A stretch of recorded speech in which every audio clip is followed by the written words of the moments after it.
चंद्रनगर के राजा सोमदेव को शास्त्रार्थ करने का बहुत ही शौक था। उनके दरबार में बहुत से विद्वान थे।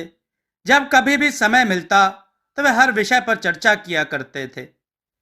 एक बार ऐसे ही उन्होंने चर्चा छेड़ी कि कर्म बड़ा है या भाग्य। सब ने अपने अपने विचार प्रकट किए, पर राजा उनसे संतुष्ट नहीं हुए। उन्होंने अपने मंत्री चंद्रधर से उसका जवाब पूछा। चंद्रधर उनकी हर समस्या का समाधान किया करते थे। उन्होंने कहा कि महाराज, कर्म तो है ही बड़ा। बिना कर्म के कोई भी चीज प्राप्त नहीं हो सकती, लेकिन भाग्य कर्म से बड़ा है। राजा ने कहा, नहीं, भाग्य बड़ा नहीं बल्कि कर्म बड़ा है। जब तक कोई काम करोगे नहीं, तब तक फल तुम्हें मिलेगा कैसे? कर्म बड़ा है, भाग्य बड़ा नहीं। मंत्री जी चुप हो गए। एक दिन राजा और मंत्री दोनों ही प्रातः भ्रमण के लिए निकले। सुबह का बड़ा ही सुहावना समय था।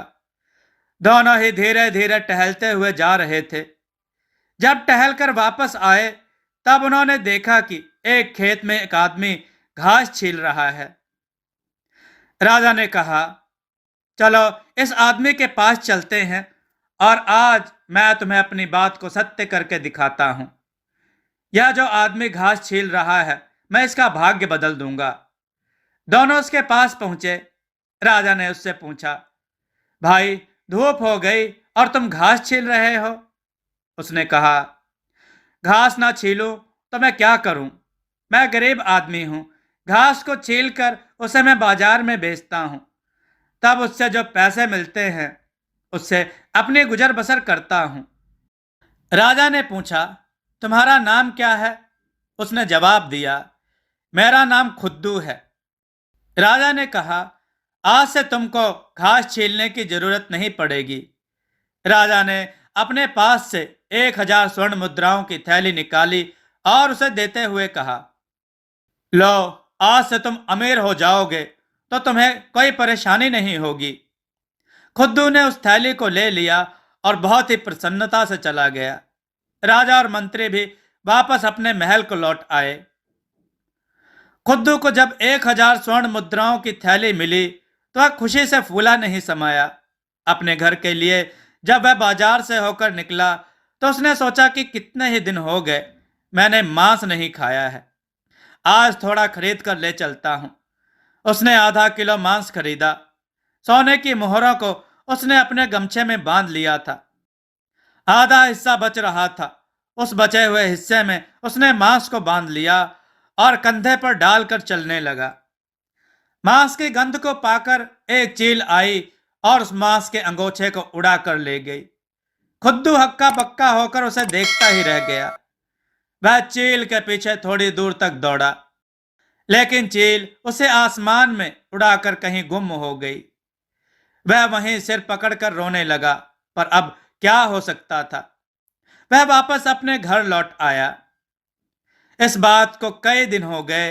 एक दिन राजा और मंत्री फिर टहलते हुए सैर के लिए निकल गए, लेकिन जब वापस आए तो उन्होंने देखा कि खुद्दू तो उसी खेत में अभी भी घास छील रहा था।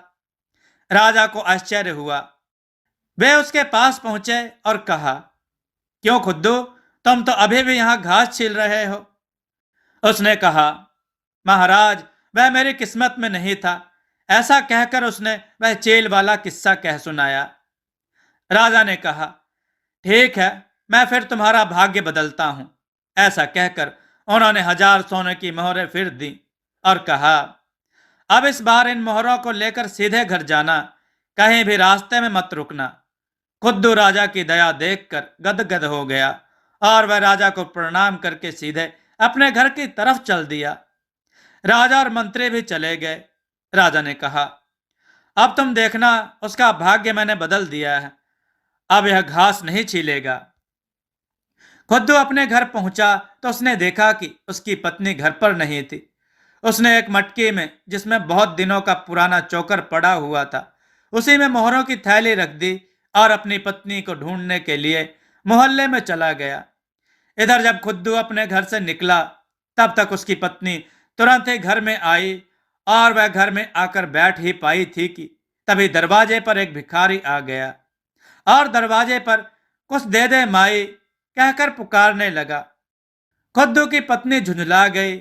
उसने कहा, मेरे यहाँ क्या रखा है, भिखारियों को यहाँ भीख मांगने आते हो। ऐसा कहते हुए उसने सोचा कि यह पुराने आटे के चोकर की मटकी बहुत दिनों की पड़ी हुई है और बेकार में ही जगह घेरे हुए है, इसे मैं इस भिखारी को दे देती हूँ।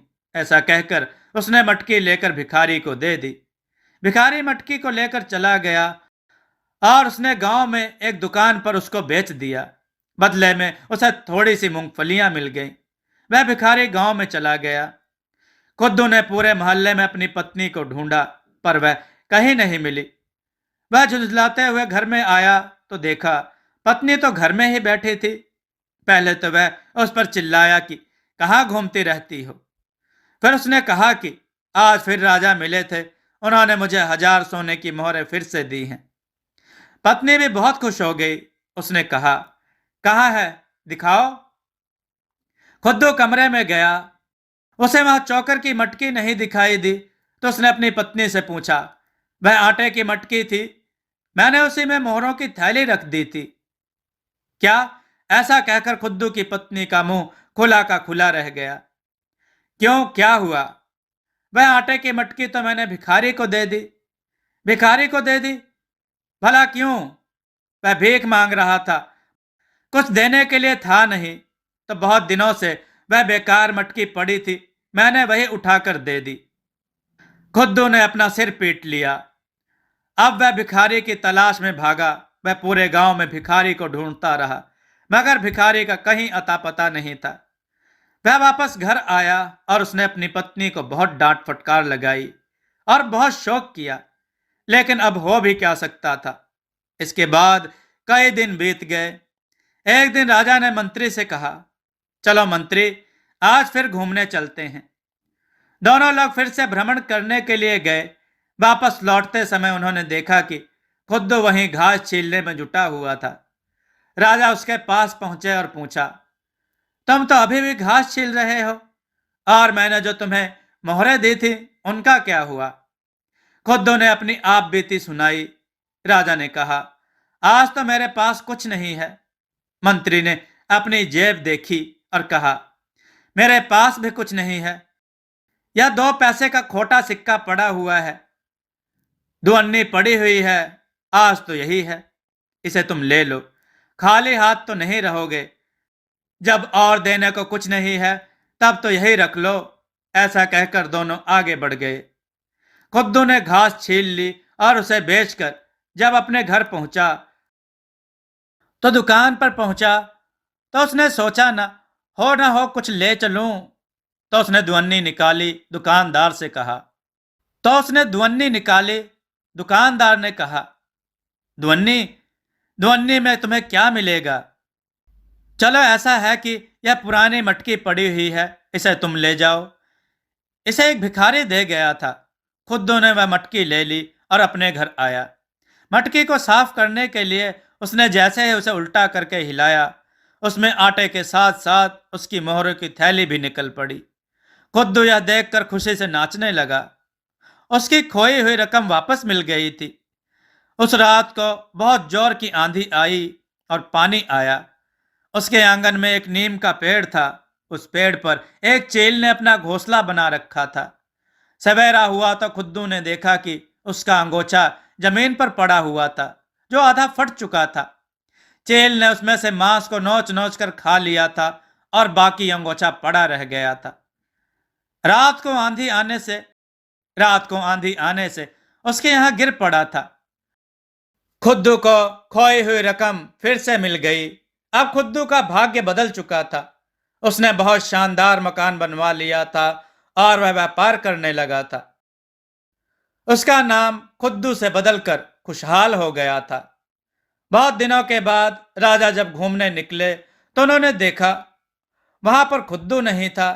तब राजा और मंत्री खुद्दू को ढूंढते ढूंढते उसके गांव में पहुंचे और उसका पता पूछा तो लोगों ने कहा, खुद्दू तो पहले थे, अब तो वो सेठ खुशहाल हो गए हैं। दोनों लोग जब उससे मिलने पहुंचे तो खुशहाल दौड़कर राजा के पैरों पर गिर पड़ा और कहा, आइए महाराज, बैठिए। आपके कारण ही मैं इतना धनी हुआ हूं। मैं आपका बहुत ही आभार व्यक्त करता हूं। उसने उन दोनों की बहुत आवभगत की और अपने अमीर होने की कहानी सुनाई कि कैसे उसने उस दुअन्नी से मटका खरीदा।